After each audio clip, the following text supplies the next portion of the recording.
Morning, everyone. Too often, it seems, when we hear this gospel, we think about how we are going to go correct other people. We think like, oh, that dude down the street's kind of annoying. I need to go tell him to stop being annoying. Not really. I can't imagine that actually happens, but you get the idea.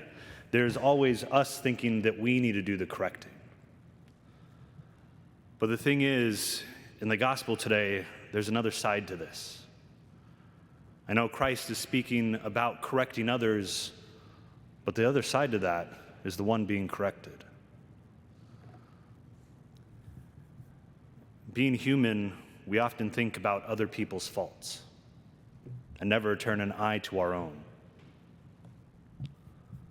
So sure, we can sit here and listen to this gospel and think about how we need to go and correct other people, or instead we can look and turn that eye inwards to see where our faults are, our sins, where our things that we need to work on and fix are. But more importantly, how do we receive correction? When somebody comes and corrects us, do we lash out at them? Do we get defensive? Do we get dismissive? Do we say, oh no, that wasn't me. That definitely couldn't have been something that I do? Or if there's anger in the person correcting, do we respond to the anger? Or do we take the correction? Do we hear what they're trying to correct about? It's hard as humans because, well, the vast majority of us, as much as we hate to admit it, are prideful.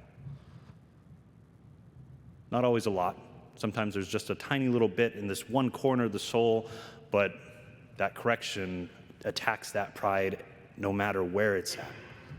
And it hurts, and it feels uncomfortable, and it's just like, oh, I can't stand this, and so we lash out because our ego's bruised and our pride is hurt.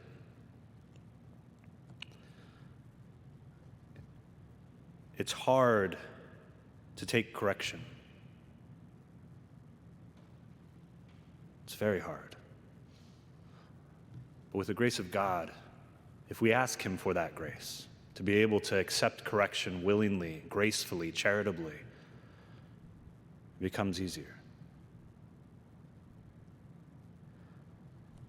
How difficult and yet how wonderful it is to be able to accept correction graciously, to accept it with all the grace that Christ gives us in that moment. My brothers and sisters, the next time we want to lash out at someone because they're telling us we're doing something wrong or made a mistake, or if they're just correcting us, let's work on taking a step back, checking our pride, and seeing if maybe the message that they're trying to give us, the correction they're giving us, maybe there's some truth to it.